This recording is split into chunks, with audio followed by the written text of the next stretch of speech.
ओम शांति। 3 अगस्त 2025 की प्रातः की अव्यक्त वाणी है। ये जो रिवाइज कोर्स है 28 मार्च 2006 की। इस अव्यक्त वाणी में अव्यक्त बाप दादा ने बताया है कि विश्व की आत्माओं को दुखों से छुड़ाने के लिए मनसा सेवा को बढ़ाओ, संपन्न और संपूर्ण बनो। विश्व की आत्माओं को दुखों से छुड़ाने के लिए मनसा सेवा को बढ़ाओ, संपन्न और संपूर्ण बनो। आज सर्व खजानों के मालिक बाप दादा अपने चारों ओर के सर्व खजाने संपन्न बच्चों को देख रहे हैं। बाप दादा ने हर एक बच्चे को सर्व खजाने का मालिक बनाया है। एक ही देने वाला और सर्व को एक जैसे सर्व खजाने दिए हैं। किसको कम किसको ज़्यादा नहीं दिए हैं। क्यों?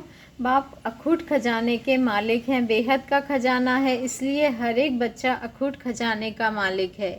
बाप दादा ने सर्व बच्चों को एक जितना एक जैसा दिया है, लेकिन धारण करने वालों में कोई सर्व खजाने धारण करने वाले हैं, कोई यथाशक्ति धारण करने वाले हैं, कोई नंबर 1 है और कोई नंबरवार है।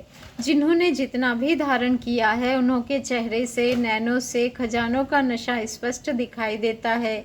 खजाने से भरपूर आत्मा चेहरे से, नैनों से भरपूर दिखाई देती है। जैसे स्थूल खजाना प्राप्त करने वाली आत्मा के चलन से चेहरे से मालूम पड़ जाता है, तो यह अविनाशी खजानों का नशा खुशी स्पष्ट दिखाई देती है। संपन्नता का फकुर बेफिक्र बादशाह बना देता है। जहाँ ईश्वरीय फकुर है वहाँ फिक्र हो नहीं सकता। बेफिक्र बादशाह बेगमपुर के बादशाह बन जाते हैं। तो आप सभी ईश्वरीय संपन्नता के खजाने वाले बेफिक्र बादशाह हो ना। बेगमपुर के बादशाह हो। कोई फिक्र है क्या? कोई गम है? क्या होगा, कैसे होगा, इसका भी फिक्र नहीं। त्रिकालदर्शी स्थिति में स्थित रहने वाले जानते हो जो हो रहा है वह सब अच्छा, जो होने वाला है वह और अच्छा। क्यों?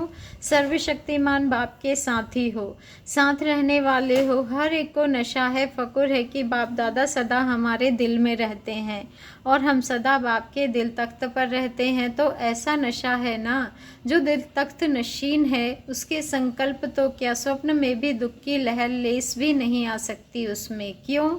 सर्व खजानों से भरपूर हैं। जो भरपूर चीज़ होती है उसमें हलचल नहीं होती है।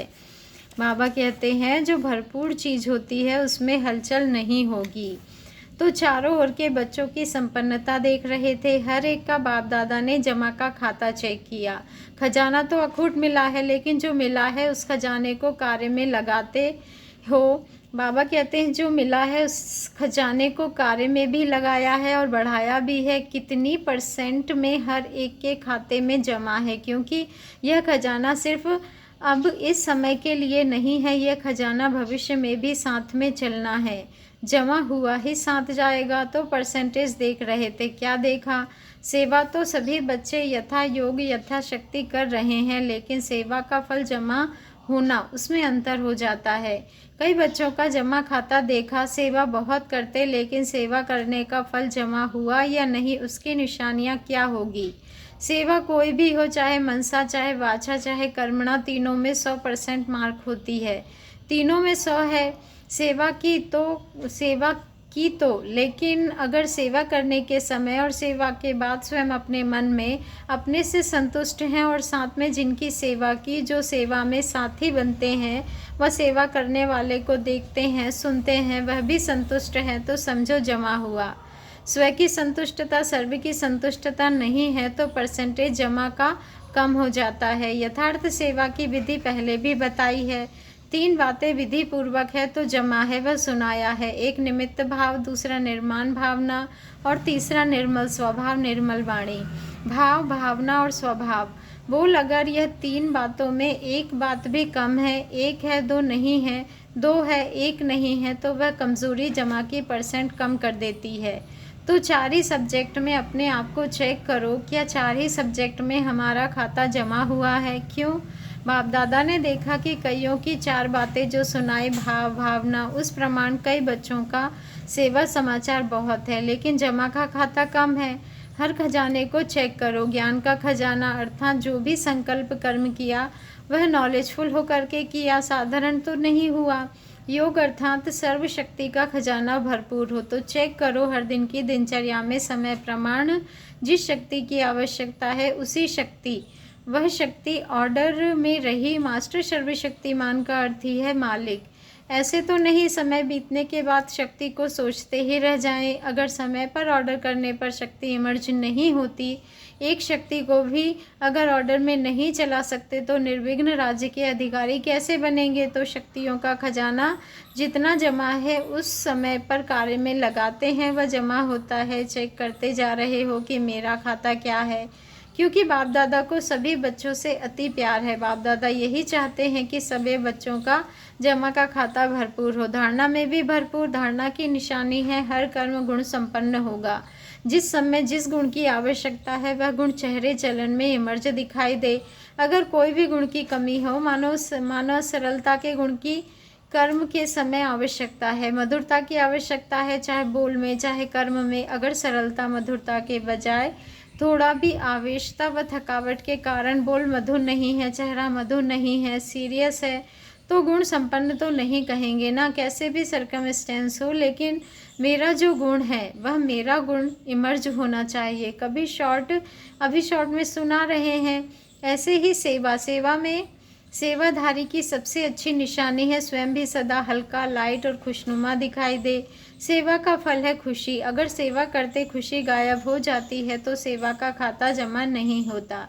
सेवा की समय लगाया, मेहनत की तो थोड़ी परसेंटेज में वह जमा होगा, फालतू नहीं जाएगा। लेकिन जितनी परसेंट में जमा होना चाहिए उतना नहीं होगा। ऐसे ही संबंध संपर्क की निशानी दुआओं की प्राप्ति हो। जिसके भी संबंध संपर्क में आए उसके मन में आपके प्रति दुआएं निकले। बहुत अच्छा, बाहर से नहीं दिल से निकले, दिल से दुआएं निकले। और दुआएं अगर प्राप्त है तो दुआएं मिलना ये बहुत सहज पुरुषार्थ का साधन है। भाषण नहीं करो, चलो। मनसा सेवा भी इतनी पावरफुल नहीं है। कोई नए प्लान नहीं बनाने आते हैं, कोई हर्जा नहीं। सबसे सहज पुरुषार्थ का साधन है दुआएं लो, दुआएं दो। ऐसे बाप दादा कई बच्चों के मन के संकल्प रीड करते हैं। कई बच्चे समय अनुसार, सर्कमस्टांस अनुसार कहते हैं कि अगर कोई खराब काम करता है तो उसको दुआएं कैसे दें। उस पर तो क्रोध आता है ना, दुआएं कैसे देंगे। फिर क्रोध के बाल बच्चे भी तो बहुत हैं। लेकिन उसने खराब काम किया, वह खराब है। आपने ठीक समझा कि वह खराब है, यह निर्णय तो अच्छा किया, समझा अच्छा। लेकिन एक होता है समझना, दूसरा होता है उनके खराब काम, खराब बातों को अपने दिल में समाना। समझना और समाना फ़र्क है। अगर आप समझदार हो, बाबा ने कहा अगर आप समझदार हो, क्या समझदार? कोई ख़राब चीज़ अपने पास रखेगा लेकिन वह ख़राब है, आपने दिल में समाया, अर्थात आपने ख़राब चीज़ अपने पास रखी, संभाली। समझना अलग चीज़ है, समाना अलग चीज़ है। समझदार बनना तो ठीक है, बनो, लेकिन समाओ नहीं। यह तो है ही ऐसा, यह समा लिया, ऐसे समझ करके व्यवहार में आना यह समझदारी नहीं है। तो बाप दादा ने चेक किया, अभी समय ऐसे समीप नहीं आना है, आपको लाना है। कई पूछते हैं थोड़ा सा इशारा तो दे दो ना, 10 साल लगेंगे, 20 साल लगेंगे, कितना समय लगेगा। तो बाप बच्चों से प्रश्न करता है, बाप से तो प्रश्न बहुत करते हैं ना। तो आज बाप बच्चों से प्रश्न करता है, समय को समीप लाने वाले कौन? ड्रामा है लेकिन निमित्त कौन? आपका एक गीत भी है, किसके रोके रुका है सवेरा, है ना गीत। तो सवेरा लाने वाला कौन? विनाशकारी तो तड़प रहे हैं कि विनाश करें, लेकिन नव निर्माण करने वाले इतना रेडी हैं। अगर पुराना ख़त्म हो जाए, नया निर्माण नहीं तो क्या होगा। इसलिए बाप दादा ने अभी बाप के बजाय टीचर का रूप धारण किया है, होमवर्क दिया है ना। कौन होमवर्क देता है? टीचर। लास्ट में है सद्गुरु का पाठ। तो अपने आप से पूछो, संपन्न और संपूर्ण स्टेज कहाँ तक बनी है? क्या आवाज़ से परे व आवाज़ में आना दोनों ही समान है? जैसे आवाज़ में आना जब चाहो सहज है, ऐसे ही आवाज़ से परे हो जाना जब चाहे, जैसे चाहे वैसे हैं। सेकंड में आवाज़ में आ सकते हैं, सेकंड में आवाज़ से परे हो जाएं, इतनी प्रैक्टिस है। जैसे शरीर द्वारा जब चाहो जहाँ चाहो वहाँ आ जा सकते हो ना, ऐसे मन बुद्धि द्वारा जब चाहो जहाँ चाहो वहाँ आ जा सकते हो। क्योंकि अंत में पास मार्क्स उसको मिलेगी जो सेकंड में जो चाहे, जैसा चाहे, जो ऑर्डर करना चाहे उसमें सफल हो जाए। साइंस वाले भी यही प्रयत्न कर रहे हैं, सहज भी हो और समय में भी हो। तो ऐसी स्थिति है, क्या मिनटों तक आए हैं, सेकंड तक आए हैं, कहाँ तक पहुँचे हैं। जैसे light house might house second में ऑन करते ही अपनी लाइट फैलाते हैं, ऐसे आप सेकंड में लाइट हाउस में चारों ओर लाइट फैला सकते हो। यह स्थूल आँख एक स्थान पर बैठे दूर तक देख सकती है ना, फैला सकती है ना अपनी दृष्टि। ऐसे आप तीसरे नेत्र द्वारा एक स्थान पर बैठे चारों ओर वरदाता विधाता व नज़र से निहाल कर सकते हो। अपने को सब बातों में चेक कर रहे हो। इतना तीसरा नेत्र क्लीन और क्लियर है। सभी बातों में अगर थोड़ी भी कमज़ोरी है तो उसका कारण पहले भी सुनाया है कि यह हद का लगाव मैं और मेरा है।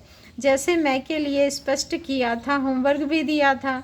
2 मैं को समाप्त कर 1 मैं में रखनी है। सभी ने यह होमवर्क किया। जो इस होमवर्क में सफल हुए हैं वह हाथ उठाओ। बाप दादा ने सबको देखा है। हिम्मत रखो, डरो नहीं, हाथ उठाओ। अच्छा है, मुबारक मिलेगी। बहुत थोड़े हैं, इन सबके हाथ टीवी में दिखा। बहुत थोड़ों ने हाथ उठाया, अभी क्या करें। सभी को अपने ऊपर हंसी भी आ रही है। अच्छा, दूसरा होमवर्क था क्रोध को छोड़ना है। यह तो सहज है ना, तो क्रोध को किसने छोड़ा। कितने दिनों में क्रोध नहीं किया। इसमें बहुतों ने हाथ उठाया। इसमें थोड़े ज़्यादा हैं जिन्होंने क्रोध नहीं किया। आपके आसपास रहने वाले से भी पूछेंगे, जिन्होंने हाथ उठाया वह खड़े हो जाओ। बहुत अच्छा है, क्रोध नहीं किया है। संकल्प में मन में क्रोध आया, चलो फिर भी मुबारक हो। अगर मन में आया, मुख से नहीं किया तो भी मुबारक है, बहुत अच्छा। तो आप ही रिजल्ट के हिसाब से देखो, क्या स्थापना का कार्य स्वयं को संपन्न बनाना और सर्वात्माओं को मुक्ति का वर्षा दिलाना, यह संपन्न हुआ है। स्वयं को जीवन मुक्ति स्वरूप बनाना और सर्वात्माओं को मुक्ति का वर्षा दिलाना, यह है स्थापना करता आत्माओं का श्रेष्ठ कर्म। तो बाप दादा इसीलिए पूछता है कि सर्व बंधनों से मुक्त जीवन मुक्त की स्टेज पर संगम पर ही पहुंचना है, वह सतयुग में पहुंचना है।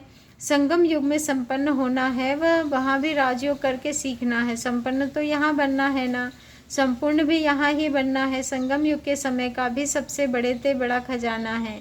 तो किसके रोके रुका है सवेरा, बताओ। तो बाप दादा क्या चाहते हैं, क्योंकि बाप की आशाओं का दीपक बच्चे ही हैं, तो अपना खाता अच्छी तरह से चेक करो। कई बच्चों को तो देखा, कई बच्चे तो मौजी राम हैं, मौज में चल रहे हैं। जो हुआ सो अच्छा, अभी तो मौज मना लो। सतयुग में कौन देखता, कौन जानता। तो जमा के खाते में ऐसा मौजी लाल कहो, मौजी राम कहो। ऐसे भी बच्चे देखे, मौज कर लो। दूसरों को भी कहते, अरे क्या करना है, मौज करो, खाओ पियो, मौज करो, कर लो मौज। बाप भी कहते, कर लो। अगर थोड़े में राजी रहने वाले हो तो थोड़े में राजी हो जाओ। विनाशी साधनों की मौज अल्पकाल की होती है, सदा काल की मौज को छोड़। अगर अल्पकाल के साधन की मौज में रहना चाहते हैं तो बाप दादा क्या कहेगा, इशारा देगा और क्या करेगा। कोई हीरों की खान पर जाए और 2 हीरे लेकर खुश हो जाए तो उसको क्या कहेंगे। तो ऐसे नहीं बनना। अतीन्द्रिय सुख के मौज के झूले में झूलो, अविनाशी प्राप्तियों के झूले की मौज में झूलो। ड्रामा में देखो, माया का पाठ भी विचित्र है। इसी समय ऐसे ऐसे साधन निकले हैं जो पहले थे ही नहीं, लेकिन बिना साधन के भी जिन्होंने साधना की, सेवा की, वह भी तो एग्जाम्पल सामने है ना। क्या यह साधन थे, लेकिन सेवा कितनी हुई, क्वालिटी तो निकली ना। आदि रतन तो तैयार हो गए ना। यह साधनों की आकर्षण है। साधनों को यूज़ करना रॉन्ग नहीं कहते हैं, लेकिन साधना को भूल साधन में लग जाना, इसको बाप दादा रॉन्ग कहते हैं। साधन जीवन के उड़ती कला का साधन नहीं है, आधार नहीं है। साधना आधार है। अगर साधना के बजाय साधनों को आधार बनाया तो रिजल्ट क्या होगी। साधन विनाशी है, रिजल्ट क्या। साधना अविनाशी है, उसकी रिजल्ट क्या होगी। अच्छा, चारों ओर के बच्चों के पुरुषार्थ और प्यार के समाचार पत्र बाप दादा को मिले हैं। बाप दादा बच्चों का उमंग उत्साह देख यह करेंगे, यह करेंगे, यह समाचार सुन खुश होते हैं। अभी सिर्फ जो हिम्मत रखी है, उमंग उत्साह रखा है, इसको बार बार अटेंशन दे प्रैक्टिकल में लाना। यही सभी बच्चों के प्रति बाप दादा के दिल की दुआएं हैं। और सभी चारों ओर के संकल्प, बोल और कर्म में संबंध संपर्क में संपन्न बनने वाले श्रेष्ठ आत्माओं को सदा स्वदर्शन करने वाले स्वदर्शन चक्रधारी बच्चों को सदा दृढ़ संकल्प द्वारा माया जीत बाप के आगे स्वयं को प्रत्यक्ष करने वाले और विश्व के आगे बाप को प्रत्यक्ष करने वाले सर्विसेबल, नॉलेजफुल, सक्सेसफुल बच्चों को बाप दादा का याद प्यार और दिल से पदम पदम गुणा दुआएं हो। नमस्ते हो, नमस्ते। शुक्रिया बाबा, शुक्रिया। दिल से आपको भी शुक्रिया बाबा, शुक्रिया। वरदान है, सच्चे साफ दिल के आधार से नंबर 1 लेने वाले दिलाराम पसंद भव। सच्चे साफ दिल के आधार से नंबर 1 लेने वाले दिलाराम पसंद भव। आज का स्वमान है, मैं दिलाराम पसंद आत्मा हूँ। दिलाराम बाप को सच्चे दिल वाले बच्चे ही पसंद है। दुनिया का दिमाग ना भी हो, लेकिन सच्ची साफ दिल हो तो नंबर 1 ले लेंगे, क्योंकि दिमाग तो बाप इतना बड़ा दे देता है जिसमें रचयिता को जानने से रचना के आदि मध्य अंत की नॉलेज को जान लेते हो। तो सच्ची साफ दिल के आधार से ही नंबर बनते हैं, सेवा के आधार से नहीं। सच्चे दिल की सेवा का प्रभाव दिल तक पहुंचता है। दिमाग वाले नाम कमाते हैं और दिल वाले दुआएं कमाते हैं। स्लोगन है, सर्व के प्रति शुभ चिंतन और शुभ कामना रखना ही सच्चा परोपकार है। सर्व के प्रति शुभ चिंतन और शुभ कामना रखना ही सच्चा परोपकार है। अव्यक्त इशारा है, सहज योगी बनना है तो परमात्मा प्यार के अनुभवी बनो। जो बच्चे परमात्मा प्यार में सदा लवलीन खोए हुए रहते हैं, उनकी झलक और फलक अनुभूति की किरणें इतनी शक्तिशाली होती है जो कोई भी समस्या समीप आना तो दूर, लेकिन आंख उठाकर भी नहीं देख सकती।